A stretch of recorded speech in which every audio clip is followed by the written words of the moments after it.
என் அன்பு குட்டி செல்லங்களுக்கு இயேசுவின் நாமத்தில் என் அன்பின் வாழ்த்துக்கள்.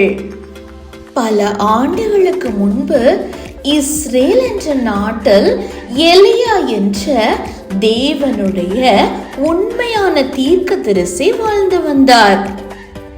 எலியா தேவனை மிகவும் நேசித்தார். அவர் எப்போதும் தேவன் சொல்வதையே செய்தார். அந்த நாட்கள்ல மக்கள் பலர் தேவனை மறந்து போய் தெய்வங்களை வணங்க ஆரம்பிச்சாங்க. இதனால தேவன் அவர்களை குறித்து மிகவும் வருத்தம் அடைந்தார்.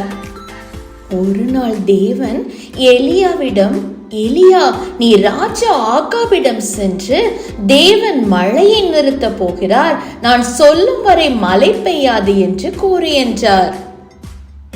எலியா பயப்படல.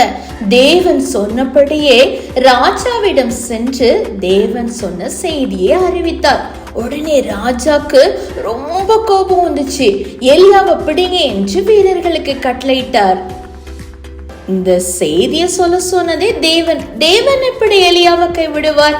தேவன் எல்லாவற்றையும் அறிந்திருந்தார். தேவன் எலியா கிட்ட, பயப்படாத, கேரித் ஆற்றங்கரைக்கு போ, அங்க நான் உன்னை பாதுகாப்பேன்னு சொன்னாரு. எலியா இம்மிடியேட்டா காட்க்கு கீழ்ப்படிந்து உயரமான மலைகளையும் பசுமையான மரங்களையும் கடந்து அமைதியான கேரித் ஆற்றங்கரைக்கு வந்தடைந்தார். அங்கு குளிர்ந்த நீர் ஓடிக்கொண்டிருந்தது. பறவைகள் இனிமையாக பாடின. ஆனால் ஒரு கேள்வி எலியாவின் மனதில் தோன்றியது. இங்க நான் என்ன சாப்பிடுவேன்? ஆனா தேவன் ஏற்கனவே ஒரு அதிசய திட்டத்தை எலியாவுக்காக தயார்படுத்தி இருந்தார். அடுத்த நாள் காலை கா கா கான்னு சத்தம் கேட்டுச்சு.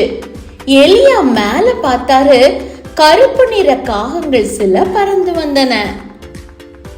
அவற்றின் அலகுகளில் ரொட்டியும் இறைச்சியும் இருந்தது. காகங்கள் எலியாவின் அருகில் உணவை வைத்துவிட்டு மீண்டும் வானத்தில் பறந்தன. எலியா இத பார்த்து ஆச்சரியப்பட்டாரு. ஆண்டவரே, இது எவ்வளவு பெரிய அதிசயம், நன்றி என்று சொல்லி தேவனை துதித்தார். அன்றைக்கு மாலை மீண்டும் கா கா கா அதே காகங்கள் வந்துட்டுப்பா. மீண்டும் ரொட்டியும் இறைச்சியும் காகங்கள் கொண்டு வந்தன. எலியா மகிழ்ச்சியோடு உணவு உண்டார். ஆற்றிலிருந்து குளிர்ந்த தண்ணீர் குடித்தார். இப்படியே ஒவ்வொரு நாளும் காலை காகங்கள் வந்தன, மாலை காகங்கள் வந்தன. ஒரு நாள் கூட காகங்கள் தவறவே இல்லை. மக்கள் எலியாவை தேடினாங்க. ஆனா தேவன் அவரை பாதுகாத்தாரு. காகங்களுக்குலாம் ஒரே ஹாப்பி. நாங்க தேவனுடைய வேலை செய்கிறோம், தேவன் எங்களை அனுப்புகிறார், நாங்க எலியாக்கு உணவு கொண்டு வருகிறோம் என்பதுல. இப்ப வரைக்கும் மழை பெய்யல. ஆனா எலியா அதை குறிச்சு கவலைப்படவே இல்லை. ஏன் தெரியுமா குட்டீஸ்? எலியா நன்கு அறிந்திருந்தார், தேவன் என்னோடு இருக்கிறார், அவர் என்னை நன்றாய் கவனித்துக் கொள்வார் என்று. ஒவ்வொரு நாளும் காகங்கள் வரும் பொழுது எலியா புன்னகையோடு, நன்றி ஆண்டவரே, இன்று மீண்டும் என் தேவையை நிறைவேற்றினீர் என்று ஜெபித்தார். தேவன் ஒருபோதும் எலியாவை கைவிடவில்லை. குட்டீஸ், நீங்களும் ஜீசஸை பிலீவ் பண்ணீங்கன்னா, அவருக்கு கீழ்ப்படிஞ்சீங்கன்னா, அவரு எப்போதும் உங்களோடையும் இருப்பாரு. குட்டீஸ், உங்களுக்கு ஒன்று சொல்லவா?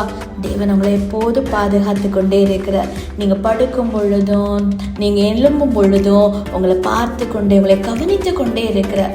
நீங்கள் செய்ய வேண்டியது என்ன தெரியுமா? அவருக்கு கீழ்ப்படிவது நல்லது.